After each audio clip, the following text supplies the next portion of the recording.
The world, in so many ways, is fractured. The fractures in groups and between groups could be wide fractures that divide, hairline fractures that generate a state of susceptibility and vulnerability, or latent fault lines that can crack open when some sudden change erupts due to internal or external pressure. Many groups, institutions, and communities are in a fractured state in varying degrees. Somehow we seem to hobble along, but the reality is few things quite live up to their promise.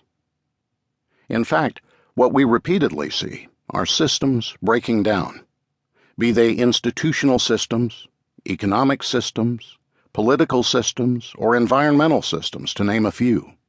And we all frustratingly ask, where is the leadership? To provide leadership for a fractured world, we need a different way to think about leadership. We cannot think of leadership exclusively in terms of the big man or the tribal boss who represents the interests of their group alone. We need to distinguish real leadership from formal authority. Leaders today must be agents of change who are willing and able to cross boundaries, connect groups, and orchestrate multidimensional problem solving and change. Without that kind of leadership, the fractures that separate us will only get worse.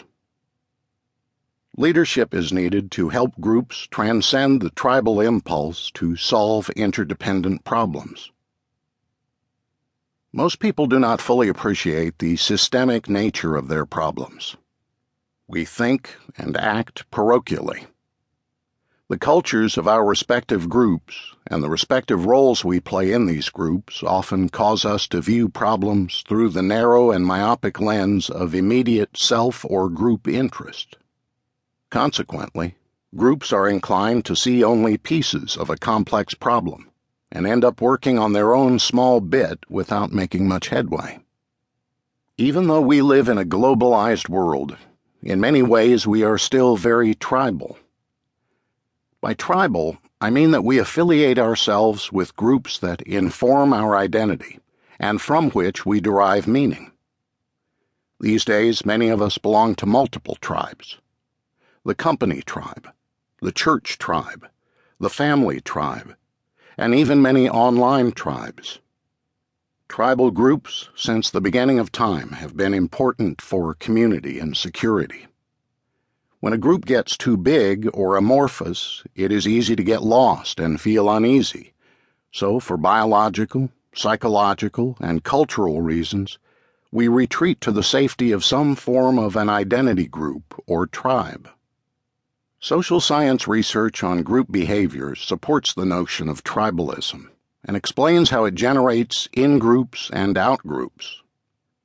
The renowned Harvard biologist and naturalist E.O. Wilson has articulated the tribal impulse by arguing that as human beings, we have innate tendencies, predispositions, and emotional capacities that lead us to identify with a group or tribe that provides fellowship, protection, coordinating mechanisms, parameters for action, and frameworks for interpreting the human experience. While tribal by nature, we are willing to create networks of tribes to expand boundaries, colonize territory, engage in trade and agriculture, and go to war and defeat enemies.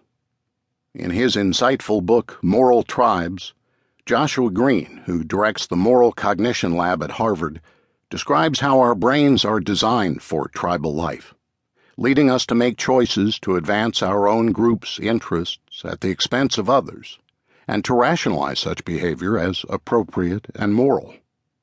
The tribal impulse indicates that we want to be around people who are similar to us in terms of values, looks, language, humor, food, and desires.